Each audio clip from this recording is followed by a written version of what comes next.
Welcome, one and all, to The Late Show. I'm your host, Stephen Colbert. It is... I feel exactly the same way. It's election night, and The Late Show is live. Everything you see right now is happening in real time. To prove it, I just sent an intern out to pick up the very latest edition of the New York Times. Here's the headline. It's 11:36 and 42 seconds p.m. Eastern Standard Time. There you go. That proves it. Now,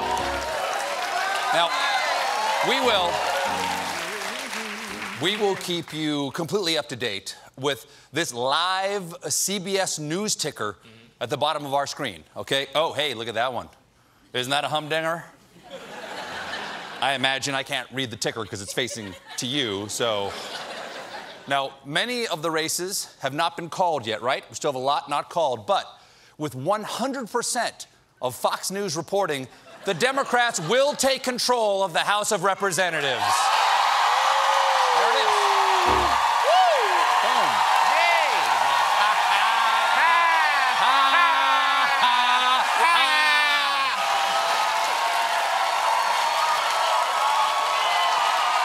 Nice. That's sweet. Okay, so here we have it. That's the first news of the evening. Democrats control the House. They can now open investigations into the president, and we'll finally find out if Donald Trump has ever done anything unethical. That's the banner headline of the evening. Democrats take House. Everything after this is just gravy, okay? This is it. The Democrats have taken control of half of one of the three branches of government. All the GOP has is the other half of Congress, the Supreme Court, and a president who does whatever he wants. So far, tonight's feeling is, yes. All yes. Now, it's a hot one. Thank you, citizen. Now, apparently, voters responded to the Democrats' call to expand health care more than Trump's core message, Latinos are coming to hit you in the face with rocks. This victory means the return to power of presumed Speaker of the House and woman treating herself to 2 calcium chews tonight. Nancy Pelosi. You live it up, Nancy. You go, girl. This is the craziest part. This is how America found out. Around 9:30, when only 98 of the 435 House seats had been called, suddenly on Fox News, this happened. We are now ready to make one of the biggest calls of the night. The Fox News decision desk can now project that Democrats will take control of the House of Representatives for the first time in 8 years, dealing a major setback to President Trump's legislative agenda. Wait a second, is Trump right? Is Fox the only non-fake news? Are we in the upside down? Is the new Senate Majority Leader the Demogorgon? And do we have results? We have results. We're ready to tell you some results right now. In West Virginia, Democratic incumbent Joe Manchin has defeated Republican Patrick Morrisey. Manchin celebrated his victory by saying, "Wait, I'm a Democrat?"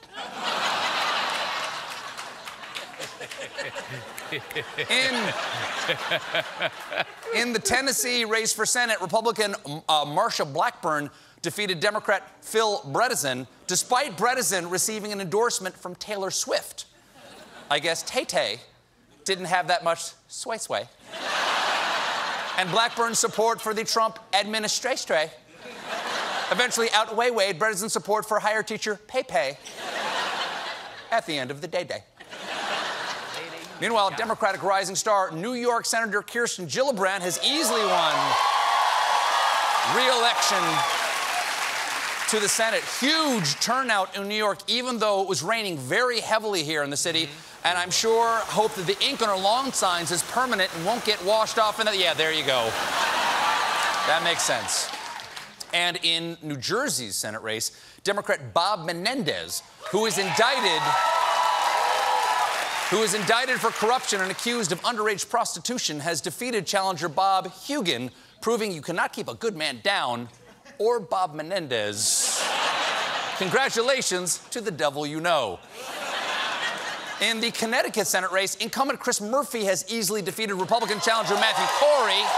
So, Chris Murphy can get back to focusing on the very important work of no one knowing who he is. And Rhode Island Democrat Sheldon Whitehouse has defeated Republican Bob Flanders. I gotta tell you, this kind of election momentum is sure to put Whitehouse on the path to working in the Senate. Of course, if he'd lost, he had a backup plan starring in the new CBS show, 63-year-old Sheldon. This fall. Any Vermont lefties out there? Put your bong full of maple syrup down, because voters delivered a resounding re-election victory to Vermont Senator Bernie Sanders.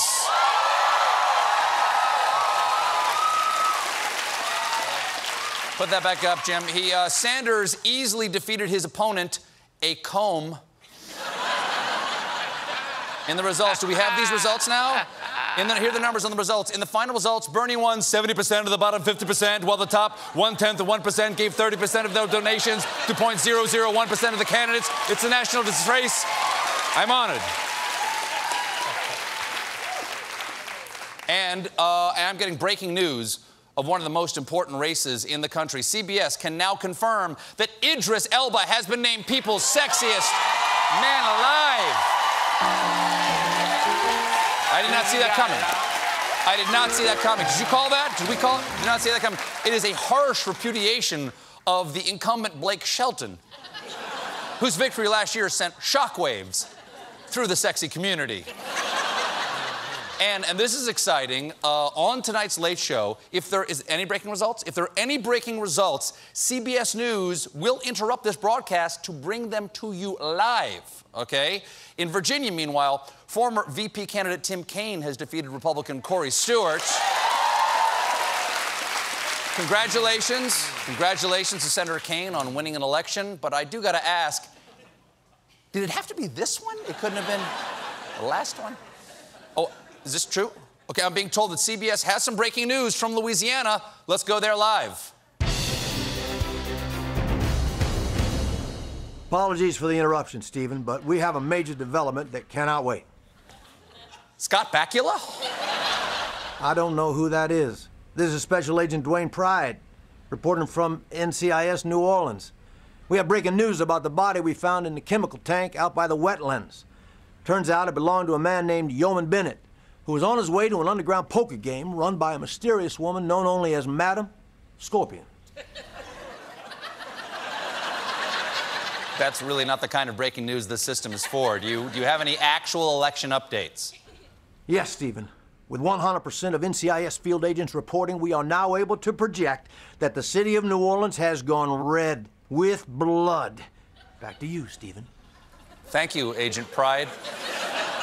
Turnout was huge all over the country today. There were long lines down in Georgia, here in New York, Texas, Arizona, and Kentucky.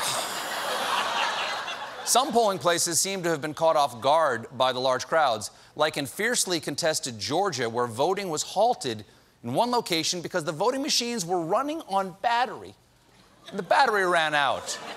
Sorry, ancestors who fought and died for our right to vote. Alan forgot to bring a charger. I had to charge my phone. I was playing Clash of Clans. And up in North Carolina, the State Board of Elections said humidity appears to be causing difficulties in feeding ballots through tabulators. Isn't that kind of an 1890s problem?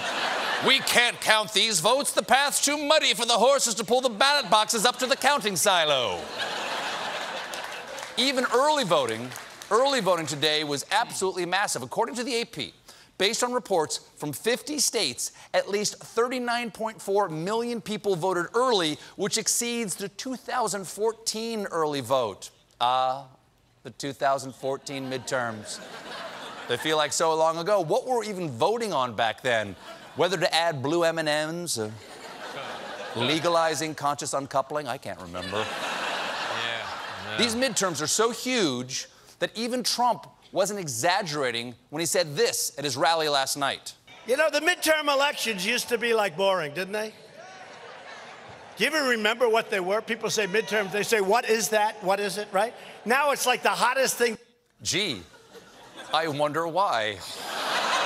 I tell you, it used to be so unpopular to run screaming out of the pool, but as soon as I pooped in it, it's all the rage. You're welcome. You're welcome. There it goes.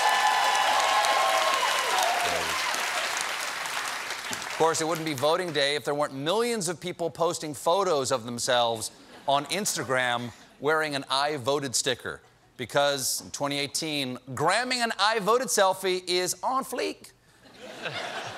If on fleek is still on fleek. No?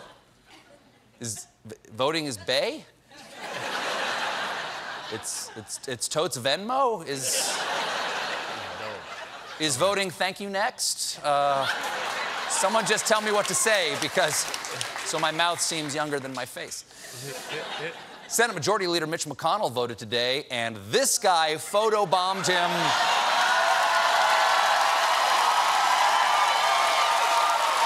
With a thumbs down. I gotta say, could have been worse. Many people would have given Mitch a different finger. We got a great show for you tonight.